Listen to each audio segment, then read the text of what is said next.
Okay, I'm back. So yeah, this Thoughtful Thursday is gonna be about just it's gonna be about me having to thoughtfully think about why I was upset with my mother this trip. And I know she's gonna see this. She watches my YouTube. I'm gonna take the time to come see her personally, but I realized, that me and my mother don't have the most traditional relationship. She didn't necessarily raise me. Like I said, I was adopted and I love her to pieces, but I found that the last 3 years of my life, with her moving from, where she used to live out to Chicago, I've had to navigate getting to know her as an adult woman. So we're both big grown. Like I'm an adult, she's an adult. She's my mother, I'm her child, but I'm old enough to have children. So I've had to go within myself and be like, okay, this is not going to be the same as you growing up with her and her raising you and y'all, building that connection through mother-daughter. This is more like, this is my mother, but also we don't know each other. So I was scheduled to get to Chicago. What was it? December 30th? And I remember I had a discussion with my sister, my older sister. I'm like, yeah, so maybe you and mama could pick me up from the airport this time around, and I could treat you all to bubble tea. I was like, because bubble tea's on the way to the airport, right? So I'm talking to my sister about this. And she's like, I don't know. She said, mama's not a big fan of driving, into the city, blah, blah, blah, blah, blah. And I'm like, girl, just tell her I'll buy her some bubble tea, right? So my sister, why do I feel like my nose is leaking, y'all? I gotta get some tissue. 1 second. Okay, I'm back. And I also got some tea. So my sister's like, she's not a fan of driving in the city. And I'm like, well, just tell her I'll get y'all some bubble tea and we could all make it an adventure, right? So my sister sees my mother that night and she texts me that she agreed. And I'm like, oh my God, she agreed. Like, I'm super excited. I'm like, they finna pick me up from the airport. They never normally pick me up from the airport. I either get my grandmother to do it or, just a random friend. But it just so happened that the day I was getting in fell on a Saturday or a Sunday. So I'm like, perfect. So I land, right? I'm at O'Hare Airport. Now, people in Chicago know the difference. O'Hare is far. It's far out. Midway always feels a little bit more convenient, especially for people that live in the suburbs. So what happens is I land and I text my sister. I'm like, hey, I just landed, but I still have to get my luggage. So you all got like 30 minutes. She's like, okay, cool. But then I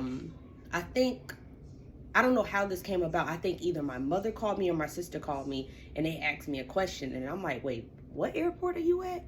Now, people that are in Chicago know this is the worst fear you could possibly have. You tell somebody that you're at one airport and they end up at the other airport.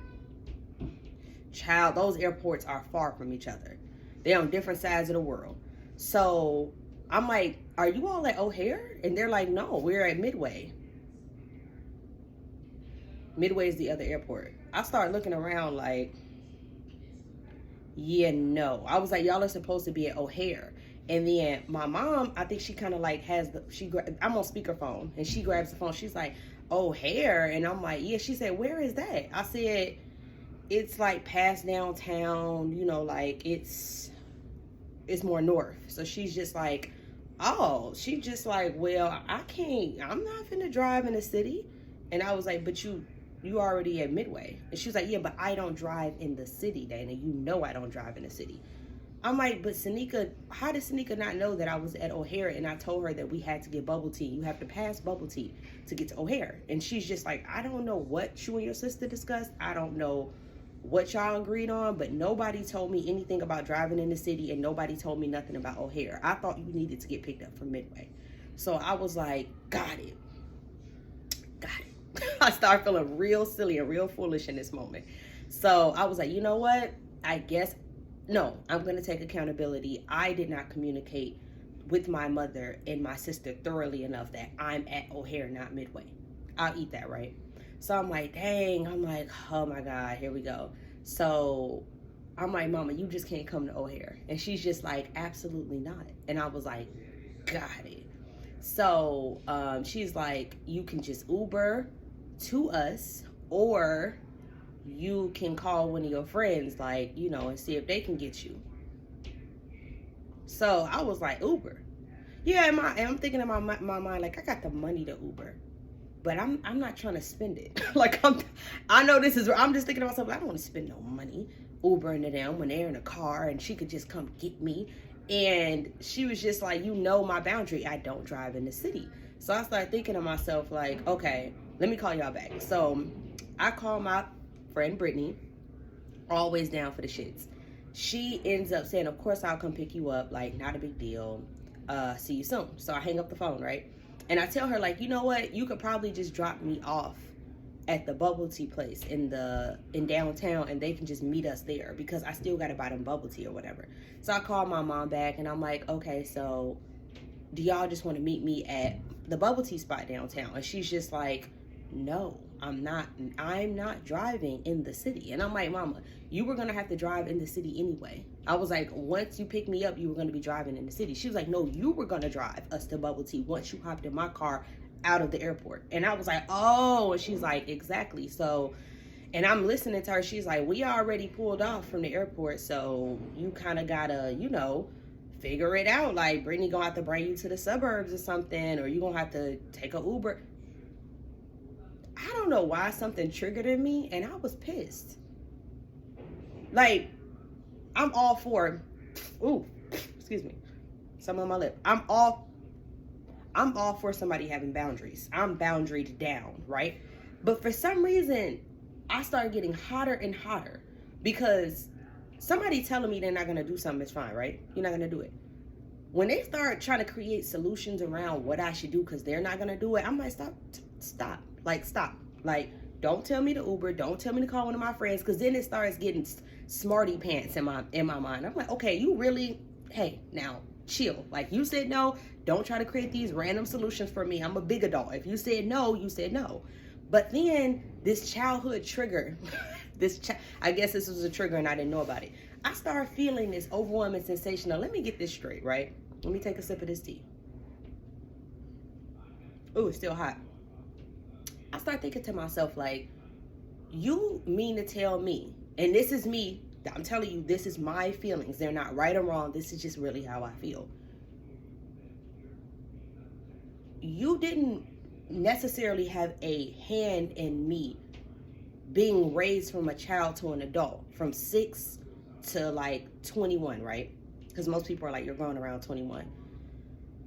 But you can't sacrifice a few miles and come pick me up from another airport at this point in time. Like, it, for some reason in my mind, it was reading to, like, it felt like, you know how somebody makes, like, you know how people make songs about, like, their dads not being present in their lives, or how they stopped hoping that he would be. Like, I think Drake had a famous line where he was just like, my dad didn't come, I had to grow up. He didn't show up, I had to grow up. In my mind, I was just thinking, like, am I having one of these moments where I'm bitter because I'm like, you can't just sacrifice this moment in time where you come get me from the airport? This is that big of a deal? Like, you're not handicapped. You can't not figure out how to get somewhere, how to drive through a little bit of Chicago traffic to come get your daughter. Like, it blew, y'all have to understand, it blew me. It blew me. I was just sitting there hot, because it's really not that, it's not, I can get home. It's the principle of you not coming after I feel like you have not done so many things diligently in my life, and we've never even discussed it. So this is just a big trigger for me, and I'm starting to realize, like, this stuff is making me hot. And instead of like snapping in that moment, or instead of letting it get to me, I just was like, you know what? I appreciate you all for even going to Midway for me. Maybe we'll catch up with each other later. Love you guys. Have a good day, right? I didn't want to see her. I didn't want to see her. I have to be honest. I didn't want to see her face. And I know I didn't want to see her face, because fast forward to me still in Chicago, over 21 days later, I have not seen her. I have not seen her at all. And I didn't know it affected me until I didn't know I was this hot about it. Like, I was this hurt about it. Let's use hurt instead of hot, because I'm hurt. I didn't know I was this hurt about it until she called me like 2 days ago, and she was like, you know, I forgot what we were talking about. I think I called her to ask her a question because I tried to plan out seeing her, right? I was like, oh, I got to see my mom and my sister again before I leave. I've already seen my sister. I have not seen my mom since I've been here for these 21 days, since she did not pick me up from that airport. I think she mentioned something like, yeah, so, you know, I just think it's crazy how you can come into Chicago, not stop by and see your mother, but you've seen all your other friends and, you know, you've seen other family members. And she was right. Like, I stopped for a minute and I'm like, have I not seen her? Like, this is how oblivious I've been moving. I'm like, wow, I haven't taken the time to see her. And this is her birthday month. This is her birthday month. And we had a birthday plan for her, but it snowed so bad out here, none of us saw her for her birthday. And she was okay with that. We just always try happy birthday. But now it's more than 21 days in and I have not seen her. And I'm like, oh, you mad? You're mad. You're big. You're upset. And you need to tell her that you're upset, because it's not just a coincidence that you haven't just seen her in this time. And to my defense, to be completely honest with you, when she brought up my friends and other family members that I've seen, I'm just thinking to myself, like, these people have been staple people in my life all this time. You have not been here. You just got here 3 years ago. Like, I'm not making an excuse for my behavior, but the priority of you being my mother is not really, it's not felt. And that I don't want to, you know, I'm not trying to be harsh. Mama, I love you. I know you're going to watch this video. This is just me being raw, being honest. This is like journaling. We have not, I love you. Of course, I'm going to see you. But this thing triggered me. And I guess in this time, not only am I not necessarily accustomed to like making her priority over other people. Yes, she gave birth to me. Yes, she's my mother. But sometimes that click doesn't occur. It just doesn't. And it may be because we never created that synergy, that bond. Like, my sister and my mother, they have that. They had that synergy. And she didn't, you know, she wasn't a part of my sister's life probably just as long as mine when we were being raised. But for some reason, it just didn't click for me. When I left at 6 years old, I didn't have this I miss my mom mentality. I had this we out the hood mentality, babe. And I think my sister, she was at a disadvantage because she came to live with my grandmother, and that's not her grandmother. They're not related. So she always longed for my mother. I didn't have that. I didn't have that. I love my mother, but I don't know if I was just traumatized living in Detroit. I don't know if I was so happy to escape what would have been my reality. I don't have that many memories from that space and time, besides my mother trying the best that she could, and you know, and I love her for it. But fast forward to now, I just had to be honest about this. And obviously I'm going to go see my mother. We're going to talk about this video. But this is, you know what's so funny? This is a good introduction to if I try to skate around it. Because sometimes, like, although I'm a big communicator, I'll try to skate around stuff. I'll be like, you know what? I'll say this for another day. No, it's going to get talked about now because she already saw this video. So, this Thoughtful Thursday was all about me and potentially understanding that I may have a wound in the space of me and my mother. Just me not being, you know, raised by my mother. I didn't think that ever bothered me. I'm being honest. I love her to death. I think she made the right decision giving me to my grandparents. I had a great life. I have a great life because of it. But not only was I triggered by her not making that small effort to pick me up, now I need to go unpack all the other things that are behind that energy that I thought I was always going to be able to skate around. We need to know each other as big grown adults. And I think in time that mother-daughter bond will become more firm. But I need to make sure that I'm honest about where my mindset is with our connection. And, you know, I respect her like a mother, but actually visually seeing her or feeling her as one, sometimes it just don't click. And that could be because of stuff like this. Do you see what I'm saying? Like, I feel like in any other Hallmark movie, a mother would have been like, I'll go to the end of the earth to get my daughter. I didn't feel that. So this is how things came up. I was like, not that you're not choosing me again. You see how... Anyway, I love y'all. I thank y'all for listening.